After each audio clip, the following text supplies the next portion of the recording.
నల్గొండ జిల్లాలో ఎండలు భగభగలాడిపోతున్నాయి. ఉదయం నుంచే సూర్యుడు సుర్రుమంటున్నాడు.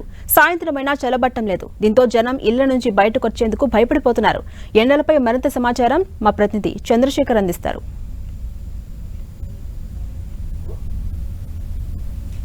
ఉమ్మడి జిల్లా వ్యాప్తంగా ఎండలు దంచి కొడుతున్నాయి. ఈ నేపథ్యంలో ఏదైతే ఇటు ఉమ్మడి జిల్లా వాసులు ఎండల తీవ్రతతో నానా ఇబ్బందులు పడుతున్న పరిస్థితి అయితే కనిపిస్తూ ఉంది. అత్యంత గరిష్టంగా దాదాపు 10 ఏళ్లలో కూడా ఎప్పుడు కూడా ఇంత గరిష్ట ఉష్ణోగ్రతలు ఎన్నడూ నమోదు కాని స్థితిలో అత్యంత గరిష్ట ఉష్ణోగ్రతలు నమోదవుతున్న పరిస్థితి ఇటు ఉమ్మడి జిల్లా వ్యాప్తంగా కూడా కనిపిస్తూ ఉంది. ఆయా రోజుల్లో ఇటు రాష్ట్రంలోనే అత్యధిక ఉష్ణోగ్రతలు ఇక్కడ నల్గొండ జిల్లాలోనే అంటే ఉమ్మడి నల్గొండ జిల్లా పరిధిలోనే నమోదవుతుండడం పరిశీలించాల్సింది ఉంది. అంటే ఇటు నల్గొండ జిల్లాలోని నిడమనూరు కావచ్చు, మాడుగులపల్లి, అదేవిధంగా సూర్యాపేట జిల్లాలోని మునగాల, అదేవిధంగా యాదాద్రి జిల్లాలోని యాదగిరిగుట్టలో 45.2 డిగ్రీల సెల్సియస్ మొత్తం అంటే డిగ్రీల ఉష్ణోగ్రత నమోదైన పరిస్థితి అయితే కనిపిస్తూ ఉంది. అదేవిధంగా ఈ వారం రోజుల పాటు కూడా ఇదే విధమైన ఉష్ణోగ్రతలు భారీ స్థాయిలో నమోదవుతాయని చెప్పి అధికారులు కూడా హెచ్చరిస్తూ ఉన్నారు. అవసరం ఉంటేనే, అత్యవసరం అయితేనే మధ్యాహ్నం సమయంలో బయటికి రావాలని చెప్తా ఉన్నారు. చూడవచ్చు, మనం చాలామంది బయటకు వస్తున్నప్పటికి కూడా ఇటు మహిళలు వీళ్ళంతా కూడా తగు జాగ్రత్తలు తీసుకొని నెత్తిపైన టవాళ్ళు కప్పుకోవటం, అట్లాంటి జాగ్రత్తలు తీసుకోవటం, అదేవిధంగా మూతికి అంటే వేడి గాలులు కూడా తగలకుండా తగిన జాగ్రత్తలు తీసుకొని బయటకు వస్తున్న పరిస్థితి కనిపిస్తూ ఉంది.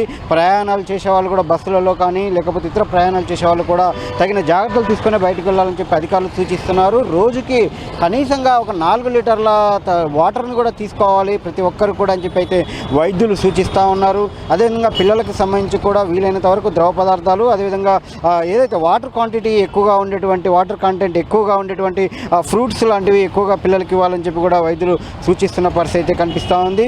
ఎండల తీవ్రత నేపథ్యంలో ఇటు చాలా వరకు కూడా మధ్యాహ్నం సమయంలో బయటికి వెళ్ళాలంటేనే ఆందోళన చెందుతున్న పరిస్థితి అయితే కనిపిస్తూ ఉంది. అయితే ఇది ఏప్రిల్లోనే ఇలా కొనసాగితే మేలో ఎలా ఉంటుందన్న ఒక ఆందోళన కూడా ఇటు జిల్లా వాసులు వ్యక్తమవుతా ఉంది. ఇప్పటివరకు గరిష్టంగా 45.2 ఇప్పటివరకు రికార్డు స్థాయిలో అంటే దాదాపు 10 ఏళ్ల తర్వాత జిల్లాలో ఆ స్థాయి ఉష్ణోగ్రతలు నమోదు కావడం అయితే చెప్పవచ్చు.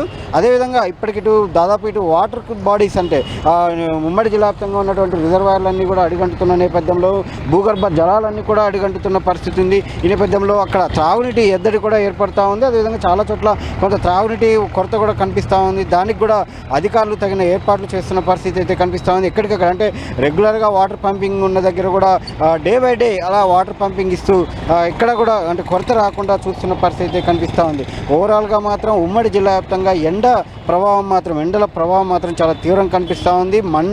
మండుతున్నాయి. అసలు ఒక వాస్తవం చెప్పాలంటే ఉదయం 9 గంటలకి ఆ ట్యాంకులో వచ్చేటువంటి అంటే సిమెంట్ ట్యాంకులో నుంచి వచ్చేటువంటి వాటర్ కూడా వేడిగా ఉంటున్న పరిస్థితి ఉంది. అంటే ఆ స్థాయిలో ఎండ తీవ్రత అనేది కనిపిస్తూ ఉంది. 9 దాటితే కూడా బయటికి రాలేని పరిస్థితి అయితే కనిపిస్తూ ఉంది. అందుకే చాలా వరకు ఉద్యోగులు, అదేవిధంగా వీళ్ళంతా కూడా అంటే ఇతర ప్రైవేటు ప్రభుత్వ ఉద్యోగులందరూ కూడా ఉదయం ఎర్లీ మార్నింగ్ తొందరగానే బయలుదేరి తమ గమ్యస్థానాలకు చేరుకుంటున్నారు. సాయంత్రం అంటే వాతావరణం చల్లబడ్డ తర్వాతే బయటకు వస్తున్న పరిస్థితి కనిపిస్తూ ఉంది.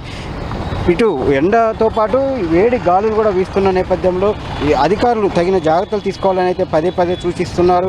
అదేవిధంగా ఒకవైపు ఇటు ఏదైతే ప్రస్తుతం ఇటు ఎలక్షన్స్కి సంబంధించి కూడా ఉండటంతో వివిధ ఎలక్షన్ సిబ్బందికి కూడా తగు జాగ్రత్తలు తీసుకొని విధుల్లో పాల్గొంటున్న పరిస్థితి. అంటే మనం స్టాటిస్టికల్ సర్వే టీం కావచ్చు, అదేవిధంగా ఎక్కడికక్కడ ఈ తనిఖీలు నిర్వహిస్తున్నటువంటి పోలీసులు కావచ్చు, వాళ్ళందరూ కూడా తగిన ఏర్పాట్లు చేసుకొని అక్కడ విధులు నిర్వహిస్తున్న పరిస్థితి ఉమ్మడి జిల్లా వ్యాప్తంగా కనిపిస్తూ ఉంది.